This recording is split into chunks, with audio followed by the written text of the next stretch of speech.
आज है 3 जून और 3 जून से बेसिक शिक्षा विभाग से संबंधित जो भी महत्वपूर्ण न्यूज़ है उनको हम इस वीडियो में देखेंगे, तो आप वीडियो पूरा देखिएगा। सबसे पहली बात जो महत्वपूर्ण है वो ये है कि पेंशन और पारिवारिक पेंशन, ग्रेच्युटी आदि के समय से भुगतान ना होने पर ब्याज के भुगतान के संबंध में आदेश जारी किया गया है। और ये बड़े एक कर्मचारियों के लिए फ़ायदे की बात है, क्योंकि जनरली देखा जाता था जो करप्ट बाबू हैं, क्लर्क हैं, वो जब तक अपना कुछ ले नहीं लेते थे तब तक ये पेंशन या पारिवारिक पेंशन या ग्रेच्युटी का भुगतान नहीं करते थे। तो ये बहुत ही एक अहम मुद्दा था, इसको बनाया है और जिसके प्रति यदि कार्य वास्तव में अच्छे से होता है कि यदि लेट होता है तो उसका जो इंटरेस्ट है उसका ब्याज देना पड़ेगा, तो ये बहुत अच्छी बात रहेगी। तो देखते हैं किसके लिए क्या आदेश जारी किया गया है। तो ये 1 से 6 मई 2022 का आदेश है और यहाँ पर परिषद मुख्यालय के परिपत्र संख्या सब कुछ दिया गया है। उसमें जो लिखा है, बेसिक शिक्षा विभाग में शिक्षकों और शिक्षणेतर कर्मचारियों के वेतन, पेंशन, ग्रेच्युटी, जीपीएफ आदि के समय से भुगतान न होने पर ब्याज की देयता के संबंध में वर्णित लेकर जो शीर्षक है उसके अंतर्गत सेवानिवृत्तिक लाभों के विलंब से भुगतान पर देय ब्याज का भुगतान किया जाना है, साफ यहाँ पर कर दिया गया है। अंकित वेतन और जीपीएफ शब्द अतिरिक्त रूप से जुड़ गया था, जिसके कारण कतिपय याचिकाओं द्वारा वेतन और जीपीएफ के विलंब से भुगतान होने पर भी ब्याज दिलाए जाने की मांग की जा रही है। अब यहाँ पर जो स्पष्ट क्या है, स्पष्ट वो यहाँ पर किया गया है कि बेसिक शिक्षा परिषद में शिक्षक और शिक्षणेतर जो कर्मचारी हैं उनके सेवानिवृत्तिक लाभ जैसे कि पेंशन है, पारिवारिक पेंशन है या ग्रेच्युटी के समय से भुगतान न होने पर ब्याज के भुगतान देय हेतु ब्याज का भुगतान निम्नलिखित लेखा शीर्षक मद के अंतर्गत किया जाना है। अनुदान संख्या 62 2071, पेंशन और अन्य सेवानिवृत्त हित लाभ 017 800, अन्य पेंशन 09, सेवानिवृत्त हित लाभों के विलंब से अदायगी पर दिए ब्याज 33, पेंशन और अनुतोषिक अन्य सेवानिवृत्त हित लाभ। तो इसमें ये साफ कर दिया गया है कि यदि लेट भी होती है तो इसमें भुगतान ब्याज सहित करना पड़ेगा।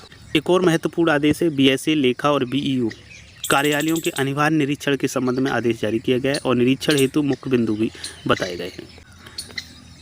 तो यहाँ पर ये आप देख पा रहे होंगे, ये आदेश है 2 जून 2022 का।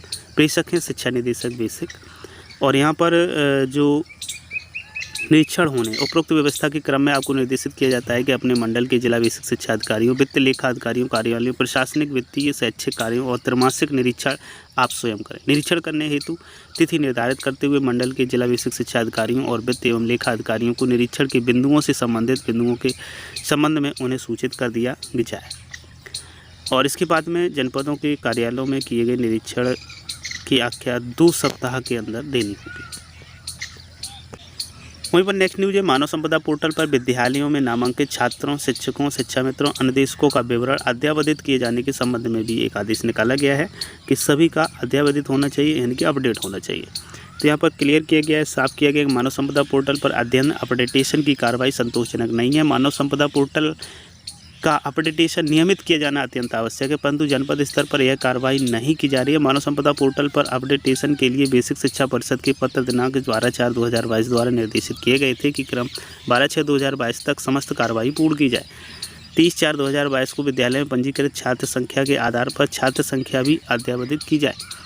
इसके बाद में जनपद स्तर पर मानव संपदा अपडेटेशन के प्रभारी पदनाम एवं उनका मोबाइल नंबर परिषद कार्यालय को उपलब्ध कराना सुनिश्चित किया जाए। तो ये साफ साफ कहा गया था। इसके बाद नेक्स्ट न्यूज़ है, गौ संरक्षण अभियान के तहत गौशाला में 1 दिवस का वेतन दान करने की अपील, और ये आदेश भी जारी किया गया है। तो ये आदेश है कार्यालय मुख्य विकास अधिकारी सीतापुर से।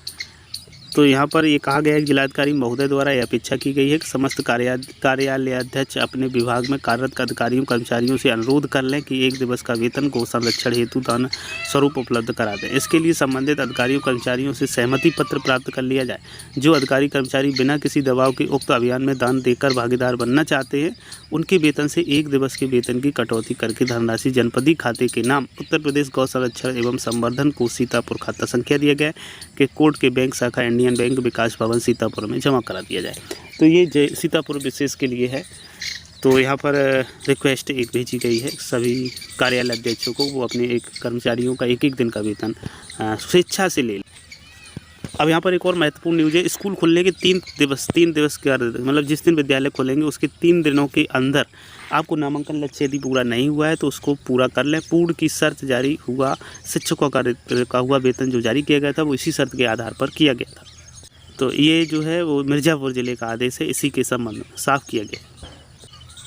तो यहाँ पर साफ लिखा हुआ है कि तत्काल प्रभाव से शेष 273 विद्यालयों के समस्त शैक्षणिक स्टाफ का वेतन मानदेय इस आशय से अवमुक्त किया गया है कि ग्रीष्म अवकाश के उपरांत पुनः विद्यालय खुलने के 3 कार्य दिवसों के अंदर 100% नामांकन लक्ष्य को पूर्ण करना सुनिश्चित करें, अन्यथा की स्थिति में यथोचित कार्रवाई कर दी जाएगी जिसका पूर्ण उत्तरदायित्व संबंधित का होगा। गौतम प्रसाद, जिला विशिष्ट शिक्षा अधिकारी, मिर्ज़ापुर।